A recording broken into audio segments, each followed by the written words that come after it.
Chandragupta to यानी कि जिन्होंने टाइटल लिया था विक्रमादित्य का, उनके बारे में हमें कैसे पता है? तो इंस्क्रिप्शन और कॉइन्स के कारण पता है। इन्होंने वेस्ट इंडिया में, वेस्टर्न पार्ट ऑफ इंडिया जो है वहाँ पे एक्सपीडिशन यानी कि पड़ाव डाला, यानी कि युद्ध किया, और वहाँ पे जो लास्ट शाका किंग थे उनको हरा दिया और जीत हासिल की उन्होंने। जो लेटर बिलीफ बनी कि उनके कोर्ट में बहुत लर्नड पीपल थे, और उनके बारे में कहानियाँ भी हैं जिनके हम चैप्टर 11 में पढ़ेंगे। हर्षवर्धन और हर्षचरित्र। हर्षवर्धन अगेन एक राजा थे। जैसे कि गुप्ता के बारे में हमने इंस्क्रिप्शन और कॉइन से पढ़ा है, और कुछ किंग्स ने अपनी बायोग्राफी लिखी है। बायोग्राफी यानी कि उनकी आत्मकथा लिखी है, लिखा किसी और ने है, लेकिन इनकी कथा है कि किस टाइप से उन्होंने जिया है। तो हर्षवर्धन जो थे उन्होंने रूल किया है 1400 ईयर्स अगो। आज से 1400 ईयर्स अगो उन्होंने रूल किया है, 1400 साल पहले। उनके जो कोर्ट पोएट थे बाणभट्ट, उन्होंने उनकी बायोग्राफी हर्षचरित्र लिखी है, जो कि संस्कृत में है, जो कि जेनोलॉजी भी देती है। जेनोलॉजी यानी कि उनकी कौन पूर्वज थे, फादर कौन थे, ग्रैंडफादर कौन थे, ग्रेट ग्रैंडफादर कौन थे, और उनका जो रिलेटिव्स जो थे, पूर्वज जो थे, उसके बारे में उन्होंने लिखा है। और फाइनली जो जीनोलॉजी एंड होती है वो उनके किंग के बनने पे होती है, और उसके डिटेल अकाउंट हम अभी पढ़ते हैं। तो ह्यूएनत्सांग, जिनके बारे में हमने चैप्टर पिछले कुछ चैप्टर्स में पढ़ा था, जो कि पिलग्रिम थे, चाइना से आए थे और बुद्धिज़्म सीखने आए थे, और फिर वापस चाइना जाके उन्होंने बुद्धिज़्म स्प्रेड भी किया। वो बहुत समय तक हर्षा के कोर्ट में रहे। तो राजाओं के कोर्ट कैसे होते थे कि वहाँ पे वो इम्पॉर्टेंट मिनिस्टर्स को बुलाते थे, फॉरेन से जो ट्रैवलर्स आए हैं, जो कि लर्नेड लोग हैं, उनको भी बुलाते थे, ताकि डिस्कशन हो सके, लर्निंग हो सके, और एडमिनिस्ट्रेशन, राजकाज का काम हो सके। तो ह्यूएनत्सांग जो आए थे, बुद्धिस्ट पिलग्रिम थे, उन्होंने क्या लिखा उसके बारे में, उन्होंने क्या देखा उस समय के, उसके बारे में भी खूब लिखा है, और हमें हर्षा के बारे में, हर्षवर्धन के बारे में और पता चलता है। हमें पता चलता है कि हर्ष जो थे वो उनके पिता के एल्डेस्ट सन नहीं थे। उनके पिता जो थे वो किंग थे थानेसार के, लेकिन उनके पिता और उनके बड़े भाई दोनों की डेथ हो जाती है। साथ ही साथ उनके ब्रदर इन लॉ यानी कि जैसे ये हर्ष हैं, ठीक है, उनके भाई बहन हैं, तो बहन जो इनकी सिस्टर है, उनके हस्बैंड, इसे ब्रदर इन लॉ बोला जाता है। ठीक है, इनके हस्बैंड को ब्रदर इन लॉ बोला जाता है, सिस्टर के हस्बैंड को ब्रदर इन लॉ। उनकी डेथ हो जाती है, और वो रूलर है कन्नौज के। उनकी डेथ कैसे हो जाती है? उन्हें मार दिया जाता है। He was killed by the ruler of Bengal. तो Harsh took over the kingdom of Kannauj, brother in law का किंगडम है, उसे टुक ओवर किया, और फिर वहाँ से आर्मी रेस की, और रूलर ऑफ बंगाल के खिलाफ, बंगाल के राजा के खिलाफ उन्होंने चढ़ाई कर दी, उन्होंने युद्ध कर दिया, और सक्सेसफुल हुए वो ईस्ट में। मैं बता देता हूँ आपको थोड़ा सा मैप में।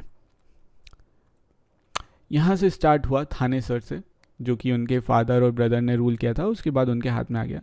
कन्नौज में ब्रदर इन लॉ थे, ये रहा कन्नौज, और उसके बाद ये था बंगाल। उन्होंने युद्ध लड़ा बंगाल के खिलाफ, और यहाँ ये ईस्ट है, ईस्ट पार्ट ऑफ इंडिया है, ठीक है। तो बंगाल में फाइट की, और वहाँ पे वो जीत गए। उसके बाद क्या किया? मगध भी कॉन्कर कर लिया। बंगाल तो किया ही, मगध भी कर लिया। मगध जो है वो ये वाला एरिया है, तो तकरीबन ये वाला एरिया उन्होंने कॉन्कर कर लिया था। लेकिन नीचे, नर्मदा के नीचे, ये नर्मदा है, नर्मदा के नीचे उनकी कोई बात नहीं बनी।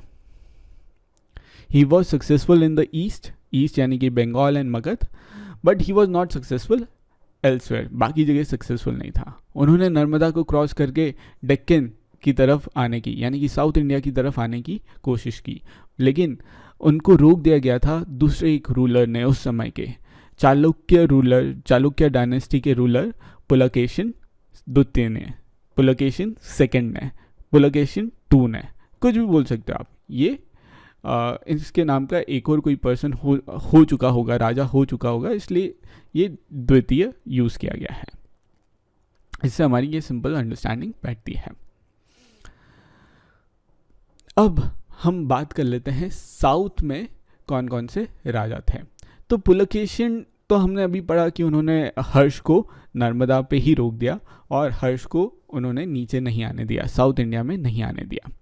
पल्लव चालुक्य रूलर और पुलकेशिन की प्रशस्ति के बारे में बात कर रहे हैं। पल्लव जो थे वो एक अलग डायनेस्टी थी, चालुक्य जो था वो अलग डायनेस्टी है, जो साउथ इंडिया में अलग अलग जगह रूल करते हैं। साउथ इंडिया भी बहुत बड़ा है। तो पल्लव कहाँ एक्सटेंड था, तो उनकी कैपिटल थी कांचीपुरम। कांचीपुरम से कावेरी डेल्टा, तो मैं आपको मैप में दिखा देता हूँ। ये है कावेरी,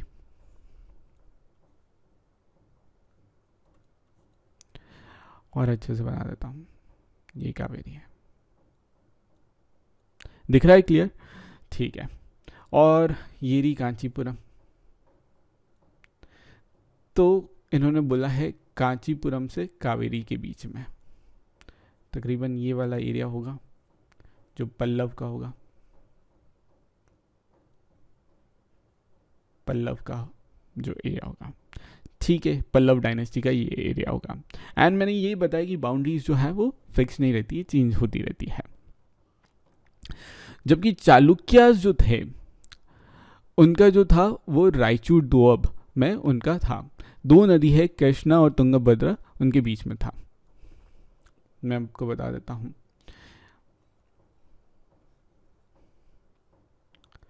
ये है तुंगभद्रा और कृष्णा, और इसके बीच में है चालुक्य का किंगडम। ठीक है, ये है रायचूर दोअब। दोअब यानी कि संस्कृत वर्ड है दोअब, ठीक है, 2 प्लस अब, 2 यानी कि 2, अब यानी कि रिवर्स, 2 अब यानी कि 2 रिवर्स के बीच में। तो वो खुद ही बोल रहे हैं, एक रिवर है कृष्णा और दूसरी है तुंगभद्रा। तुंगभद्रा के बीच में रायचूर दोअब आता है, वहाँ पे चालुक्य का राज था। और एहोल करके उनकी कैपिटल थी, जो कि बहुत ही इंपॉर्टेंट ट्रेडिंग सेंटर थी, यानी कि दूर दूर से लोग ट्रेड करने यहाँ आते थे और अच्छे अच्छे आइटम्स मिलते थे, यहाँ से खरीदने आते थे लोग, यहाँ पे बेचने आते थे तो लोग। और साथ ही साथ रिलीजियस सेंटर भी हुआ, क्योंकि यहाँ पे बहुत सारे मंदिर भी थे। अब पल्लव और चालुक्य दोनों एक दूसरे की ज़मीनों पे रेड मारते थे, रेड यानी कि अटैक करते थे, स्पेशली कैपिटल सिटीज़ को अटैक करते थे, क्योंकि ये प्रॉस्परस टाउन थी और इससे उनको लूट का अच्छा माल मिल जाता था। ऐसे बहुत सारे राजा करते थे, लेकिन हमें पल्लव और चालुक्य के बारे में ये पढ़ने को मिला। सबसे इम्पॉर्टेंट पल्लव और चालुक्य रूलर जो थे वो पुलकेशिन सेकंड थे, और इनकी प्रशस्ति भी कंपोज की गई थी पोएट रवि कीर्ति ने। हर जगह एक राजा है और उसका एक पोएट है, आप देख रहे होंगे ये पूरा चैप्टर ऐसे ही चल रहा है। और फिर वो पोएट क्या करेगा, उसके एंसेस्टर के बारे में बात करेगा। तो 4 जनरेशन पुराने फादर टू सन इस तरीके से बात चलती है कि किस तरीके से राजकाज चला, इनके क्या रिलेटिव्स थे, इनके क्या पूर्वज थे, क्या एंसेस्टर्स थे, उसके बारे में। और उससे हमें पता चलता है कि जो राज पुलकेशिन को मिला वो उनके अंकल के द्वारा मिला।